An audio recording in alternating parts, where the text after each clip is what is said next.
Hello दोस्तों, मैं नवीन एक बार फिर से आप सभी का इस माही ऑनलाइन क्लास में हार्दिक अभिनंदन करता हूं।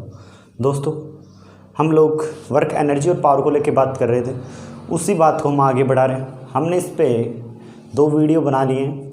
वीडियो फर्स्ट और सेकंड यदि प्लीज़ आपने नहीं देखा है तो पहले आपसे रिक्वेस्ट है उसको देखिएगा, क्योंकि उसी के बेस पे ये वीडियो होने वाला है। देखिए दोस्तों, हमने ऊर्जा की बात कर रहे थे लास्ट वीडियो तक, ऊर्जा के प्रकार को लेकर बात कर रहे थे। तो हमने दोस्तों ऊर्जा के प्रकार पढ़े थे। क्या पढ़े थे? टाइप ऑफ एनर्जी, ऊर्जा के प्रकार। तो ऊर्जा के प्रकार में दोस्तों हमने 3 प्रकार पढ़ लिए थे। गतिज ऊर्जा, कौन सी ऊर्जा दोस्तों? गतिज ऊर्जा। सेकंड नंबर पे पढ़ी थी हमने स्थितिज ऊर्जा, और थर्ड नंबर पे पढ़ी थी हमने यांत्रिक ऊर्जा। मीन्स क्या पढ़ा था? गति के कारण जो ऊर्जा थी वो गतिज ऊर्जा, स्थिति के कारण कोई ऊर्जा थी वो स्थितिज ऊर्जा, इन दोनों का सम क्या थी? यांत्रिक ऊर्जा। गतिज ऊर्जा के लिए फॉर्मूला पढ़ा था, एक पढ़ा दो mv², जबकि इसके लिए पढ़ा था mgh, और इन दोनों का सम क्या था? यांत्रिक ऊर्जा। आज ऊर्जा के कुछ और प्रकार पढ़ते हैं दोस्तों। हमने ऊर्जा के 3 प्रकार पढ़ लिए थे, आज पढ़ते हैं ऊर्जा का एक नया प्रकार, नाभिकीय ऊर्जा। कौन सी ऊर्जा भाई? नाभिकीय ऊर्जा। नाभिकीय ऊर्जा क्या होती है? नाभिकों के संलयन व विखंडन से प्राप्त ऊर्जा। क्या कह रहा हूं दोस्तों? नाभिकों के संलयन और विखंडन से प्राप्त ऊर्जा कौन सी ऊर्जा होती है? नाभिकीय ऊर्जा। नाभिकों का संलयन मीन्स क्या हो गया? 2 हल्के नाभिक जुड़ेंगे, जैसे हाइड्रोजन के नाभिक, 2 हल्के नाभिक जुड़े और एक नया नाभिक हीलियम का बना चुके हैं आप लोगों के पास, और क्या मुक्त करेंगे भाई? ऊर्जा। कौन सी ऊर्जा मुक्त करेंगे? प्रकाश ऊर्जा। लास्ट वीडियो में हमने डिस्कस किया था कि प्रकाश ऊर्जा कैसे मिल रही थी। सूर्य में 2 हल्के नाभिक हाइड्रोजन है, हाइड्रोजन के 2 परमाणु जुड़ के एक हीलियम का परमाणु बना रहे थे, साथ में कौन सी ऊर्जा दे रहे थे? प्रकाश ऊर्जा। तो हमने देखा नाभिकों का संलयन हुआ। नाभिक के संलयन का मतलब 2 परमाणु जुड़ के एक परमाणु का निर्माण करें तो कौन सी ऊर्जा होती है? नाभिकीय संलयन में नाभिकों का जुड़ के एक बनना, 2 का जुड़ के एक बनना। संलयन का मतलब यौगिक होता है, यहाँ पे हमने 2 को जोड़ा, एक बनाया, तो ये कौन सी ऊर्जा होगी? नाभिकीय संलयन। और हमें क्या मिल गई? ऊर्जा। इस तरीके से विखंडन की बात करूँ, एक नाभिक टूटकर 2 हल्के नाभिकों में बन जाएगा तो कौन सी होगी? नाभिकीय विखंडन। जैसे यूरेनियम का परमाणु है, जब हल्के इलेक्ट्रॉनों की बौछार कराई जाती है, न्यूट्रॉनों की बौछार, हल्के न्यूट्रॉनों की बौछार कराई जाती है, तो क्रिप्टॉन और बेरियम में टूट जाता है दोस्तों, और साथ में हमें ऊर्जा देता है 991 मेगा इलेक्ट्रॉन वोल्ट, प्लस में 3 न्यूट्रॉन मुक्त करता है। तो हमने देखा एक नाभिक 2 नाभिकों में टूट रहा है, मतलब क्या हो रहा है? विखंडन। उसके साथ हमें ऊर्जा मिल रही, देखियो कितनी ऊर्जा मिल रही है? 931 मेगा इलेक्ट्रॉन वोल्ट। साथ में कितने इलेक्ट्रॉन मुक्त हो रहे हैं? 3 इलेक्ट्रॉन। ये 3 इलेक्ट्रॉन फिर से नाभिक को तोड़ेंगे, यूरेनियम जैसे परमाणु को तोड़ेंगे, फिर वो क्षय होंगे, फिर वो तोड़ते चलेंगे। इस तरीके से प्रोसेस चलती रहेगी आप लोगों की। तो हमने देखा विखंडन का मतलब टूटना, एक नाभिक 2 नाभिकों में टूट गया, मतलब एक परमाणु 2 परमाणुओं में टूट चुका है, और साथ में क्या दे रहा है? ऊर्जा दे रहा है। यहाँ पे 2 परमाणु जुड़ के एक हो गया, मतलब संलयन हो गया। संलयन हुआ तो भी ऊर्जा मिली, विखंडन हुआ तो भी ऊर्जा मिली। मीन्स क्या हुआ? नाभिकों का संलयन और विखंडन दोनों ही केस में हमें क्या मिली है? ऊर्जा मिली है। विखंडन यदि हम बात करें 2 प्रकार से होता है, एक नियंत्रित भी होता है और एक अनियंत्रित। नियंत्रित विखंडन किसे कहेंगे भाई? जिसमें इलेक्ट्रॉन, ये जो इलेक्ट्रॉन है इनका क्या हो जाए? ये इलेक्ट्रॉन मुक्त तो है ना, इनका क्या हो जाए? इलेक्ट्रॉनों का अवशोषण हो जाए। इलेक्ट्रॉनों का क्या हो जाए दोस्तों? अवशोषण। तो उस केस में तो कौन सा विखंडन होगा? नियंत्रित। यदि अवशोषण ना हो, इलेक्ट्रॉनों का अवशोषण नहीं हो, इस केस में अभिक्रिया कैसी है? अनियंत्रित। नियंत्रित अभिक्रिया का एग्जाम्पल की बात करूँ तो हम लोग परमाणु भट्टी में दोस्तों किसके यूज़ कर रहे होते हैं? नियंत्रित अभिक्रिया का। परमाणु बम में अनियंत्रित होती है। परमाणु बम में कौन सी अभिक्रिया होती है? अनियंत्रित विखंडन अभिक्रिया होती है दोस्तों। इतनी बात आप लोगों को दोस्तों उम्मीद करता हूँ समझ में आई होगी। दोस्तों कुछ बातें और पढ़ते हैं। हमने पढ़ा है ऊर्जा के प्रकार। अब तक हमने 4 ऊर्जा के प्रकार पढ़ लिए। एक पढ़ लिया हमने गतिज ऊर्जा, किसी वस्तु की गति के कारण जो ऊर्जा होती है वो गतिज ऊर्जा। किसी वस्तु की स्थिति के कारण जो ऊर्जा होती है स्थितिज ऊर्जा होती है दोस्तों। साथ ही में हमने पढ़ा है कि नाभिकीय ऊर्जा क्या होती है। नाभिकों के विखंडन और संलयन से जो ऊर्जा होती है नाभिकीय ऊर्जा होती है। संलयन का मतलब दो हमने हाइड्रोजन परमाणु लिए और एक हीलियम परमाणु में टूट गया, तो इसका मतलब दो हल्के जुड़ के एक बन गया, तो संलयन हो गया। साथ में कौन सी ऊर्जा मुक्त कर रहा है, प्रकाश ऊर्जा मुक्त कर रहा है। ठीक है दोस्तों, इसी तरीके से हमने पढ़ा विखंडन। विखंडन यूरेनियम का परमाणु क्रिप्टॉन और बेरियम के परमाणु में टूट गया और साथ में 931 मेगा इलेक्ट्रॉन वोल्ट की हमें ऊर्जा प्राप्त हुई और साथ में 3 न्यूट्रॉन निकले। इसमें विखंडन भी दो प्रकार से, एक नियंत्रित एक अनियंत्रित। नियंत्रित उसमें कहेंगे जिसमें इलेक्ट्रॉनों का अवशोषण हो जाएगा, तो कौन सा नियंत्रित। जिसमें इलेक्ट्रॉनों का अवशोषण नहीं होगा तो अनियंत्रित। नियंत्रण का एग्जाम्पल कौन सा हो गया, परमाणु भट्टी में, और अनियंत्रित का कौन सा, परमाणु बम में। सीधा सीधा सवाल पूछा जा सकता है, परमाणु भट्टी में कौन सा विखंडन होता है। विखंडन तो होता है परंतु कौन सा, नियंत्रित। यदि परमाणु बम की बात करें तो कौन सा होता है, अनियंत्रित। नियंत्रित किसे कहेंगे, जिसमें इलेक्ट्रॉनों का क्या हो जाए, अवशोषण। अनियंत्रित किसे कहेंगे, जिसमें इलेक्ट्रॉनों का अवशोषण नहीं होता हो। ठीक है, इनको मतलब नियंत्रित किया जा सकता है, इनको नियंत्रित नहीं किया जा सकता। ठीक है दोस्तों, ये हमने पढ़ी ऊर्जा का एक नया प्रकार, नाभिकीय ऊर्जा। नेक्स्ट ऊर्जा की बात करते हैं दोस्तों। हमने ऊर्जा के नेक्स्ट प्रकार नाभिकीय ऊर्जा को पढ़ने के बाद चलिए बात कर लेते हैं सौर ऊर्जा। भाई अब तो जो बातें आएंगी हमारी छोटी छोटी। सौर ऊर्जा मतलब सूर्य के प्रकाश के कारण जो ऊर्जा मिलती है वो कौन सी ऊर्जा होती है, सौर ऊर्जा। नाभिकीय ऊर्जा पढ़ ली हमने दोस्तों, कौन सी ऊर्जा पढ़ ली, नाभिकीय ऊर्जा। नेक्स्ट सौर ऊर्जा, सूर्य के प्रकाश के कारण, सूर्य के प्रकाश के कारण जो ऊर्जा मिलती है, कौन सी ऊर्जा मिलती है हमें, सौर ऊर्जा दोस्तों। इसी तरीके से विद्युत ऊर्जा। विद्युत ऊर्जा क्या होगी, आवेशों के प्रवाह के कारण। याद कीजिए विद्युत ऊर्जा परिभाषा हमने पढ़ी थी, आवेशों के प्रवाह के कारण जो ऊर्जा होगी, आवेशों के प्रवाह के कारण जो ऊर्जा मिलेगी वो कौन सी ऊर्जा मिलेगी दोस्तों, विद्युत ऊर्जा। इसी तरीके से बात करूं गुरुत्वीय ऊर्जा। गुरुत्वीय ऊर्जा पृथ्वी के गुरुत्वाकर्षण बल के कारण, पृथ्वी के गुरुत्वाकर्षण बल के कारण जो ऊर्जा मिलेगी वो कौन सी ऊर्जा होगी दोस्तों, गुरुत्वीय ऊर्जा। ठीक है, इसी तरीके से और भी ऊर्जा के प्रकार होते हैं। ध्वनि ऊर्जा। ऊर्जा के बहुत प्रकार होते हैं, जैसे हमने पढ़ा है गतिज ऊर्जा, स्थितिज ऊर्जा, यांत्रिक ऊर्जा, नाभिकीय ऊर्जा, सौर ऊर्जा, विद्युत ऊर्जा, गुरुत्वीय ऊर्जा। मतलब विद्युत में तो क्या होगा, आवेशों के प्रवाह के कारण जो ऊर्जा होगी विद्युत ऊर्जा, पृथ्वी के गुरुत्वाकर्षण बल के कारण जो ऊर्जा होगी गुरुत्वीय ऊर्जा, सूर्य के प्रकाश के कारण जो ऊर्जा मिलेगी वो सौर ऊर्जा, नाभिकों के विखंडन और संलयन से जो ऊर्जा मिलेगी कौन सी होगी, नाभिकीय ऊर्जा। यांत्रिक ऊर्जा क्या होगी, गतिज ऊर्जा और स्थितिज ऊर्जा का दोनों का सम क्या होगा, यांत्रिक ऊर्जा। किसी वस्तु की स्थिति के कारण जो ऊर्जा होगी वो कौन सी होगी दोस्तों, स्थितिज ऊर्जा। किसी वस्तु की गति के कारण जो ऊर्जा होगी वो दोस्तों कौन सी होगी, गतिज ऊर्जा। हमने इस तरीके से ऊर्जा के काफ़ी प्रकार होते हैं, ध्वनि ऊर्जा भी होता है दोस्तों। अब कुछ और पढ़ते हैं हम लोग। अब हमने ध्वनि के ऊर्जा, ये सभी ऊर्जा के प्रकार पढ़ने के बाद हम पढ़ते हैं ऊर्जा के स्रोत। अब तक हमने पढ़े हैं ऊर्जा के प्रकार, टाइप्स ऑफ एनर्जी। अब सोर्स ऑफ एनर्जी पढ़ेंगे, ऊर्जा के स्रोत। देखो दोस्तों, ऊर्जा के क्या क्या स्रोत होते हैं वो पढ़ने की कोशिश करते हैं। मतलब अब पढ़ रहे हैं ऊर्जा के स्रोत, मतलब ऐसे कौन कौन से साधन, किस तरीके से ऊर्जा उत्पन्न की जाती है, ये हम पढ़ेंगे ऊर्जा के स्रोत में। सोर्स ऑफ एनर्जी, ऊर्जा के स्रोत में सबसे पहले पढ़ लूँ मैं, तापीय संयंत्र या कोयला संयंत्र। तापीय संयंत्र या कोयला संयंत्र, नंबर 1 पढ़ रहा हूँ दोस्तों, तापीय संयंत्र या कोयला संयंत्र क्या होता है।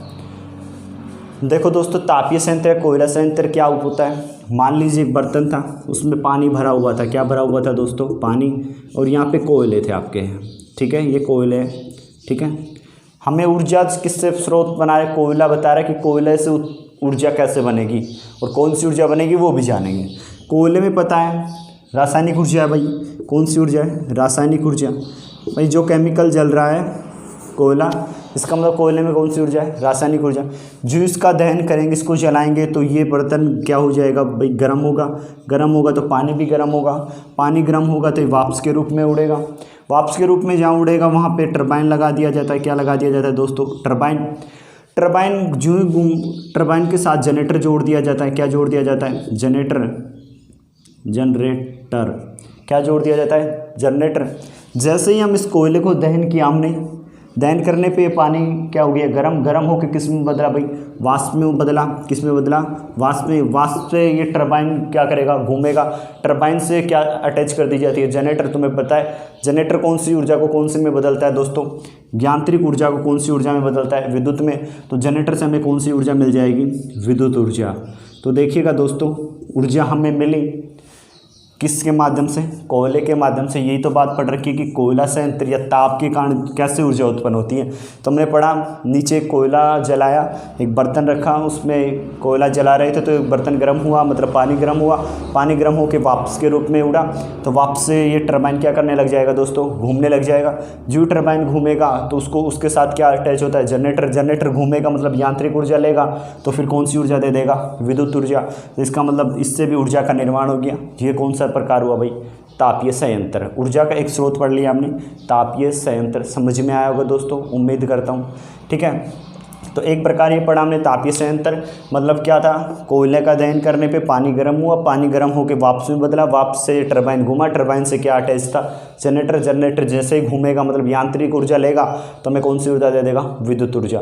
तो इस प्रोसेस में देखिए कौन सी ऊर्जा किस में बदल गई, रासायनिक ऊर्जा थी और वो किस में बदल गई है, विद्युत ऊर्जा में दोस्तों, ठीक है। ये तो हुआ पहला हमारा सोर्स तापीय संयंत्र के रूप में। दूसरी बात कर लूँ दोस्तों, तो दूसरी यदि मान लीजिए सौर ऊर्जा के रूप में, सौर संयंत्र। सौर संयंत्र क्या होगा, आपने पढ़ा होगा सोलर प्लेट होती है ऐसे। आप आजकल तो इसका ज़माना है दोस्तों सोलर प्लेट का। सोलर प्लेट में क्या होता है, सूर्य का प्रकाश आ रहा होता है, इस पर डल रहा होता है। सूर्य का प्रकाश एक निश्चित आवृत्ति के फोटोन डलते हैं इसमें, निश्चित आवृत्ति के फोटोन जो इस पे आपतित होंगे तो ये जो प्लेट होती है दोस्तों चांदी या सिलिका की होती है। किसकी होती है, चांदी या सिलिका की। ये इलेक्ट्रॉनों का क्या करेंगे, अवशोषण करेंगे। ये इलेक्ट्रॉनों का क्या करेंगे, अवशोषण करेगी ये प्लेट, चांदी और सिलिका, इसका क्या करेगी, इलेक्ट्रॉनों का अवशोषण।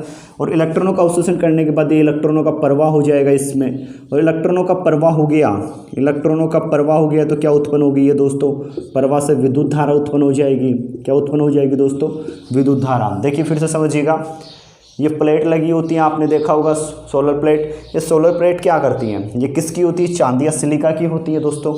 जो सूर्य के प्रकाश आ रहा होता है, निश्चित आवृत्ति के फोटोन इस पर डाल रहे होते हैं, तो क्या होता है, ये जो प्लेट है ये इलेक्ट्रॉनों का क्या करेगी, अवशोषण करेगी। इलेक्ट्रॉनों का अवशोषण करके इलेक्ट्रॉनों का प्रवाह होगा इस प्लेट में। इलेक्ट्रॉनों का प्रवाह क्या कहलाता है, विद्युत धारा। तो क्या उत्पन्न हो जाएगी, विद्युत धारा। ये विद्युत धारा आगे क्या लगी होती है, बैटरी।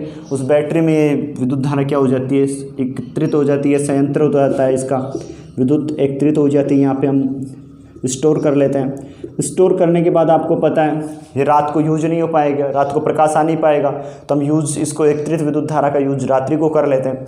इस तरीके से कौन काम करेगा, सौर संयंत्र। सौर संयंत्र फिर से समझिएगा कि आपकी प्लेट होती है, वो प्लेट दोस्तों किसकी होती है, चांदी और सिलिका की। जैसे निश्चित आवृत्ति का फोटोन डलेगा प्रकाश, तो ये इलेक्ट्रॉनों का क्या कर लेंगे, अवशोषण। जो इलेक्ट्रॉनों का अवशोषण हो जाएगा तो ये इलेक्ट्रॉन इसमें क्या करने लगेंगे, प्रवाह करने लगेंगे। और इलेक्ट्रॉनों के प्रवाह की परिभाषा हम जानते हैं क्या होती है, विद्युत धारा। इलेक्ट्रॉन जो ही प्रवाह होंगे तो क्या उत्पन्न हो जाएगी, विद्युत धारा। विद्युत धारा को हम बैटरियों के माध्यम से स्टोर कर लेते हैं और रात्रि को क्या कर लेते हैं, विद्युत धारा का यूज कर लेते हैं, क्योंकि रात्रि को तो प्रकाश आने वाला नहीं है, मतलब निश्चित आवृत्ति का फोटोन नहीं डलेगा तो इलेक्ट्रॉन अवशोषण नहीं होंगे। इलेक्ट्रॉन अवशोषण नहीं होंगे तो दोस्तों विद्युत धारा का प्रवाह भी नहीं होगा। तो इस तरीके से हमने देखा। अच्छा, सवाल पूछा जा सकता है, भारत में सबसे ज़्यादा सौर ऊर्जा कहाँ बनाई जाती है, सौर ऊर्जा तमिलनाडु में। कहाँ पे बनाई जाती है, तमिलनाडु में। कहाँ पे भाई, तमिलनाडु में। यदि विश्व की बात करूँ तो डेनमार्क एक देश है। कौन सा देश है भाई, डेनमार्क। वहाँ पे भाई सबसे ज़्यादा ऊर्जा कहाँ पे बनाई जाती है, सॉरी तमिलनाडु में सबसे ज़्यादा क्या बनाई जाती है, सौर ऊर्जा। डेनमार्क में तो पवन ऊर्जा बनाई जाती है सबसे ज़्यादा, पवन ऊर्जा का शहर भी कहते हैं इसलिए डेनमार्क को। देखिएगा तमिलनाडु की बात कर रहा हूँ, भारत में सौर संयंत्र आजकल तो बहुत ज़्यादा राजस्थान में भी लग रहे हैं दोस्तों। क्योंकि ज़माना है टेक्निकली रूप से, हम पहले भी प्रकाश आता था परंतु आज उस तकनीक के रूप में बदल के हम इसको विद्युत के रूप में बदल रहे हैं। तो वो तकनीकी परंपरागत स्रोत हो गए हैं। स्रोत भी दो प्रकार, गैर परंपरागत, परंपरागत। परंपरागत किसे कहेंगे, जो बिना तकनीक से लंबे समय से हम यूज कर रहे हैं, वो कौन से होते हैं, परंपरागत। जिसको एक विशेष तकनीक की सहायता से उपयोग करके हम ऊर्जा प्राप्त करते हैं, वो कौन से होते हैं, गैर परंपरागत या तकनीकी। जैसे सौर ऊर्जा संयंत्र कैसा हुआ, तकनीकी, इसमें हम पहले नहीं इतना पता था, आजकल साइंस इतनी बढ़ चुकी है कि हमने सौर ऊर्जा को भी एकत्रित करना सीखा विद्युत ऊर्जा की फॉर्म में। तो गैर परंपरागत मतलब तकनीकी संयंत्र के रूप में आएंगे। तो हमने ऊर्जा का एक नेक्स्ट स्रोत पढ़ लिया है सौर संयंत्र के रूप में। दोस्तों नेक्स्ट पढ़ लेते हैं जलीय ऊर्जा। कौन सी ऊर्जा? जलीय ऊर्जा। दोस्तों जलीय ऊर्जा क्या होती है देखो दोस्तों, नेक्स्ट पढ़ लेते हैं भाई जलीय ऊर्जा। जलीय ऊर्जा का मतलब क्या हो गया? देखो दोस्तों, ये कोई बांध बना लिए जाते हैं। आज बांध बनाने के बाद उसमें नदियों का पानी डलता है। तो मान लीजिए पहले पोजीशन ये थी, नदियों का पानी जो स्थितिज ऊर्जा बदल रही है, इसका मतलब पोजीशन बदल रही है। जल का स्तर ऊपर बढ़ रहा है तो इसका मतलब स्थितिज ऊर्जा बढ़ रही है। जो ये जल का स्तर बढ़ जाता है तो यहाँ पे एक छेद कर दिया जाता है और स्वतंत्र पानी को गिराया जाता है। ये पानी कहाँ गिराया जाता है? टरबाइन पे। और हमें पता है जो ही टरबाइन पे गिरेगा, टरबाइन घूमेगा और यहाँ पे फिर से क्या जोड़ दिया जाता है? जनरेटर। दोस्तों क्या जोड़ दिया जाता है? जनरेटर। जो ये टरबाइन घूमेगा ये अटैच जनरेटर से होगा, मतलब यांत्रिक ऊर्जा मिलेगी जनरेटर को। यांत्रिक ऊर्जा मिलेगी तो जनरेटर कौन सी ऊर्जा दे देगा? विद्युत ऊर्जा। तो समझ गए, जल को एकत्रित करके भी हम क्या बना सकते हैं? जलीय ऊर्जा। मतलब बांध बना के उसमें नदियों का पानी डाल दिया जाता है और डालने के बाद उसमें एक स्वतंत्र पानी गिराया जाता है। किस पे? टरबाइन पे। जो टरबाइन घूमेगा मतलब उससे साथ क्या अटैच कर दिया जाएगा? जनरेटर। घूमने का मतलब जनरेटर को कौन सी ऊर्जा मिल गई है दोस्तों? यांत्रिक ऊर्जा। फिर वो यांत्रिक ऊर्जा किस में कन्वर्ट होकर आएगी? विद्युत ऊर्जा में। तो हमने देखा जलीय ऊर्जा से भी हमें मिलती है। ठीक है दोस्तों, एक नेक्स्ट स्रोत पढ़ लिया हमने जलीय ऊर्जा। नेक्स्ट की बात कर लेते हैं दोस्तों। नेक्स्ट हम बात करें पवन ऊर्जा। कौन सी ऊर्जा? पवन ऊर्जा। मतलब हवा के कारण जो ऊर्जा बनेगी वो कौन सी होगी? पवन ऊर्जा। आपने देखा होगा ना, आपके गांव में ऐसे 3 पंखुड़ियों लगी हुई, एक पंखा सा लगा होता है। पवन ऊर्जा संयंत्र में 3 पंखुड़ियों लगा एक पंखा होता है। वो पंखे जो ही घूमता है तो मतलब नीचे क्या लगा होता है? टरबाइन। फिर से ये टरबाइन घूमेगा, इसको किससे अटैच कर दिया जाए? फिर से जनरेटर से। और ये जनरेटर जो ही घूमेगा तो कौन सी ऊर्जा दे देगा? विद्युत ऊर्जा। कौन सी ऊर्जा दे देगा दोस्तों? विद्युत ऊर्जा। जो ये पंखुड़ियाँ घूमेंगी, पहला सवाल तो ये हो सकता है कि पवन ऊर्जा कहाँ पे सक्सेस है? जहाँ पे 15 किलोमीटर प्रति आवर के हिसाब से हवा का प्रवाह होता है ना, तो वहाँ पे कौन सी ऊर्जा सक्सेस होती है? पवन ऊर्जा। हवा यूँ ही घूमेगी तो ये पंखुड़ियाँ घूमेंगी तो यहाँ पे टरबाइन घूमेगा। टरबाइन से क्या अटैच होगा? जनरेटर घूम गया, मतलब जनरेटर को कौन सी ऊर्जा मिल गई है दोस्तों? यांत्रिक ऊर्जा। फिर ये यांत्रिक ऊर्जा किस में कन्वर्ट होकर आ जाएगी? विद्युत ऊर्जा में। तो हमने देखा पवन ऊर्जा से भी क्या बन सकती है? पवन से, हवा से भी क्या बनती है? ऊर्जा बनती है। पवन ऊर्जा कहाँ सक्सेस है? जहाँ पे हवा कितनी वेग से प्रवाह होती हो? 15 किलोमीटर प्रति आवर। पवन ऊर्जा वाला शहर भारत में किसे कहा जाता है? तमिलनाडु को। तमिलनाडु को कहा जाता है। यदि पवन ऊर्जा का देश किसे कहा जाता है? डेनमार्क को। पवन ऊर्जा का देश किसको कहा जाता है? डेनमार्क को। दोस्तों ये सवाल पूछा जा चुका है जीके के रूप में। पवन ऊर्जा वाला देश किसे कहा जाता है? डेनमार्क को। भारत में सबसे ज़्यादा पवन ऊर्जा कहाँ एकत्रित की जाती है? तमिलनाडु में। ठीक है दोस्तों, भारत में सबसे ज़्यादा पवन ऊर्जा कहाँ पे? तमिलनाडु में। जबकि पवन ऊर्जा वाला देश किसे कहा जाता है? डेनमार्क में। पवन ऊर्जा के लिए जो ये चक्कियाँ होती है, पवन चक्की कितने पे काम करेंगी? जहाँ हवा का वेग कितना होगा? 15 किलोमीटर प्रति आवर। इससे कम पे ये काम नहीं करेंगी दोस्तों। पवन ऊर्जा में फिर से समझिएगा कितनी पंखुड़ियाँ होती है, देखा होगा आपने? 3। तीनों पंखुड़ियाँ होता है, नीचे क्या लगा होता है? टरबाइन। जो ये घूमेगा तो टरबाइन घूमेगा। टरबाइन किससे अटैच होता है? जनरेटर से। जनरेटर घूमेगा मतलब जनरेटर को हमने कौन सी ऊर्जा दे दी है? यांत्रिक ऊर्जा। और फिर वो किस में बदल देगा? विद्युत ऊर्जा में। क्योंकि दोस्तों हमने जनरेटर वाला टॉपिक पढ़ा था, उसमें अच्छे से जाना था कि जनरेटर यांत्रिक ऊर्जा को किस में बदल देता है दोस्तों? विद्युत ऊर्जा में। तो हमने देखा पवन से भी ऊर्जा एकत्रित होती है। तो ऊर्जा के हमने 4 स्रोत पढ़ लिए हैं। तापीय ऊर्जा, नेक्स्ट सौर संयंत्र, जलीय ऊर्जा, पवन ऊर्जा के रूप में। सॉरी, ये जलीय संयंत्र लिख लीजिए ऊर्जा के बजाय। किस तरीके से जल से होता है? पवन से, पवन संयंत्र। ठीक है दोस्तों, इसी तरीके से समुद्री तरंगों के रूप में बात करूं, समुद्री तरंगों से भी हमें ऊर्जा मिलती है। जो ही समुद्री तरंगे मतलब ज्वार भाटा की वजह से क्या आती हैं? समुद्री तरंगे किसकी वजह से आती है भाई? ज्वार भाटा की वजह से। जो ज्वार भाटा आएगा तो ये समुद्री तरंगे उत्पन्न होंगी। जो समुद्री तरंगे जहाँ होती है तो ये उछल, समुद्री तरंगे आएंगी तो वहाँ पे क्या लगा दिया जाता है? टरबाइन। ये समुद्री तरंगे जब पानी यहाँ डलेगा वेग से तो ये टरबाइन फिर से क्या करेगा? घूमेगा। इस टरबाइन से क्या जोड़ दिया जाता है? जनरेटर। और जनरेटर जोड़ेगा तो फिर से हमें कौन सी ऊर्जा देगा? विद्युत ऊर्जा। समझ में तो आ रही होगी ना दोस्तों? बिल्कुल आसान आसान कॉन्सेप्ट थे। हमसे ये नहीं पूछा जाएगा, हमें ये बात ही समझनी है बस। कि ऊर्जा के स्रोत कौन कौन से होते हैं। हम ताप से भी ऊर्जा बना सकते हैं, हम सौर से भी ऊर्जा बना सकते हैं, जल से भी ऊर्जा बना सकते हैं, पवन से भी ऊर्जा बना सकते हैं, समुद्री तरंग से भी ऊर्जा बना सकते हैं। पूछा जाए समुद्री तरंगें कब उत्पन्न होती है, ज्वार भाटा के समय उत्पन्न होती है दोस्तों। तो इस तरीके से हमने पढ़े हैं ऊर्जा के कुछ सोर्स। देखिएगा ऊर्जा के सोर्स हमने कुछ पढ़े हैं, तापीय ऊर्जा संयंत्र, सौर संयंत्र, जलीय संयंत्र पढ़ा है। इस तरीके से हमने पवन ऊर्जा संयंत्र पढ़ा है, सौर तापीय संयंत्र पढ़ा है, समुद्री तरंगों की वजह से जो संयंत्र ये पढ़ा है। इस तरीके से हमने ऊर्जा के कुछ स्रोत जाने हैं दोस्तों। अब जो टॉपिक पढ़ने जा रहे हैं वो वेरी इंपॉर्टेंट कॉन्सेप्ट बेस अब पढ़ेंगे ऊर्जा का रूपांतरण। कौन सी ऊर्जा में रूपांतरित होती है दोस्तों। जब तक आप इसका स्क्रीनशॉट लीजिएगा, देखिएगा दोस्तों, ये बात आपके लिए वेरी इंपॉर्टेंट है। राजस्थान पुलिस के लिए तो 1 नंबर का सवाल पक्का मान के चलेगा, यहाँ से आने वाला है। देखिएगा कैसे आएगा।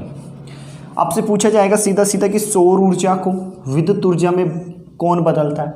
सोलर पैनल, जो सोलर प्लेट होती है, मैंने पढ़ाया था आपको, सोलर प्लेट होती है जो आपके सोलर ऊर्जा वाली वो प्लेट होती है, वो कौन सी ऊर्जा लेती है, सौर ऊर्जा। और आपको आगे कौन सी दे देती है, विद्युत ऊर्जा। तो सोलर पैनल कौन सी ऊर्जा को कौन सी ऊर्जा में बदलता है दोस्तों, सौर ऊर्जा को विद्युत ऊर्जा में। याद हो जाएगा। नेक्स्ट कि सौर ऊर्जा को उष्मा ऊर्जा के रूप में, कि ऊर्जा तो ले सौर और उष्मा बदल दें। जैसे आपने पढ़ा होगा ना, देखा होगा आजकल कुकर वगैरह चल रहे हैं सब्जी बनाने के, सौर ऊर्जा से काम करते हैं, सोलर कुकर होते हैं। वो भाई सूर्य का प्रकाश लेते हैं, सौर ऊर्जा लेते हैं। और सब्जी वगैरह कुकर में किस काम करती है, उष्मा पे तो काम करता है कुकर, उष्मा बनती है। देखो कुकर में जब सीटी आ रही होती है तो उष्मा बाहर निकलती है।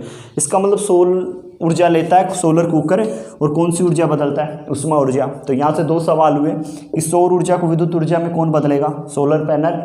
सौर ऊर्जा को उष्मा ऊर्जा के रूप में कौन बदलेगा, सोलर कुकर। याद कीजिए ये उष्मा ऊर्जा, ये कौन सी ऊर्जा है, उष्मा ऊर्जा। उष्मा ऊर्जा को कौन सी ऊर्जा में, यांत्रिक। यांत्रिक का मतलब स्थिति और गतिज दोनों। यांत्रिक घूमना मतलब कौन सी ऊर्जा हो गई थी आपकी, यांत्रिक ऊर्जा हो गई थी। और मैंने कहा है भाप का इंजन। आपने इंजन देखा होगा ना, पहले जो इंजन चलते थे, इंजन क्या होता था दोस्तों, उसमें आप डीजल वगैरह डाल रहे होते तो फिर वो पिस्टन चल रही होती थी, उस समय वो भाप के रूप में काम करती है और भाप लेती है। वो ईंधन का दहन होता है, पेट्रोल जलता है, डीजल जलता है, जिससे भी चल रहा है वो जलता है तो फिर वो कौन सी ऊर्जा बदल जाती है आगे। वो देखो पहिया ऐसे घूमता है, इसका मतलब आगे कौन सी ऊर्जा बन जाती है, यांत्रिक ऊर्जा। तो भाप का इंजन, आपसे पूछे भाप का इंजन कौन सी ऊर्जा को कौन सी ऊर्जा में रूपांतरित करता है, उष्मा ऊर्जा को यांत्रिक ऊर्जा में। सवाल आ रहा था उष्मा को विद्युत में, उष्मा को विद्युत में कौन बदलता है। तो तापीय बिजली घर होते हैं ना, उसमें क्या काम होता है दोस्तों, उष्मा ऊर्जा को कौन सी ऊर्जा में बदला जाता है, विद्युत ऊर्जा में बदला जाता है। समझ में आई होगी ये बातें। बात करते हैं नाभिकीय ऊर्जा। नाभिकीय विखंडन और संलयन से जो ऊर्जा होती है कौन सी होती है, नाभिकीय ऊर्जा। इसको विद्युत ऊर्जा में बदलने का काम कौन करता है दोस्तों, परमाणु बिजली घर में। परमाणु की बात हो रही है, नाभिक मतलब परमाणु। परमाणु बिजली घर में क्या होता है, नाभिकों का विखंडन या संलयन करवाया जाता है और कौन सी ऊर्जा प्राप्त की जाती है, विद्युत ऊर्जा।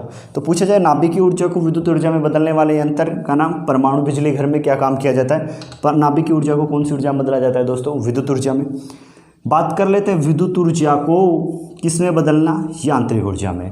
तो याद कीजिए मैंने मोटर पढ़ाई थी आपको, तो मोटर में हम लोग क्या देते थे, पहले इनपुट में विद्युत धारा देते थे, फिर वो मोटर घूमती थी मतलब कौन सी ऊर्जा कन्वर्ट होती थी, यांत्रिक। और आपको पानी ऊपर देती थी सबमर्सिबल मोटर। तो इसका मतलब आपने विद्युत दी और कौन सी ऊर्जा बनी, यांत्रिक। तो कौन बना रहा था, मोटर। कौन कर रही थी भाई ये काम, मोटर।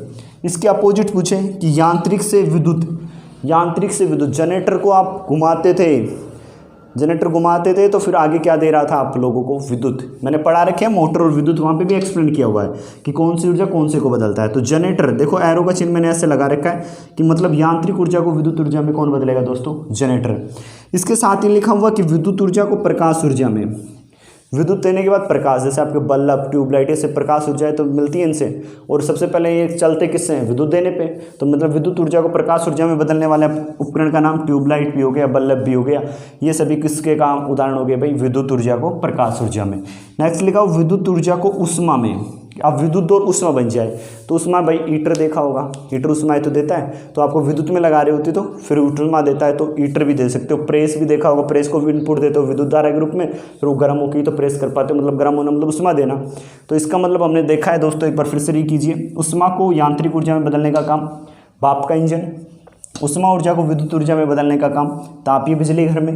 साथ में बेटा सौर ऊर्जा को विद्युत ऊर्जा में सोलर पैनल के माध्यम से, सौर ऊर्जा को उष्मा ऊर्जा में तो कौन बदलता है, सोलर कुकर। या पूछे नाभिकीय ऊर्जा को विद्युत ऊर्जा में, परमाणु बिजली घर में नाभिकीय ऊर्जा किस में कन्वर्ट होती है दोस्तों, विद्युत ऊर्जा में। पूछे यांत्रिक ऊर्जा को विद्युत ऊर्जा में बदलने का, यांत्रिक को विद्युत मतलब घूमने के बाद विद्युत दे, तो प्रोसेस कौन काम करता है, जनरेटर। जनरेटर यांत्रिक लेता है और क्या देता है, विद्युत। पूछे विद्युत को यांत्रिक में मतलब विद्युत ले और फिर घूमे, तो वो कौन काम करती है, मोटर। इसके साथ ही पूछे विद्युत ऊर्जा को प्रकाश में, तो विद्युत ले और प्रकाश दे, तो बल्ब और ट्यूबलाइट क्या करती है दोस्तों, विद्युत ऊर्जा लेती है और साथ में कौन सी ऊर्जा देती है, प्रकाश ऊर्जा।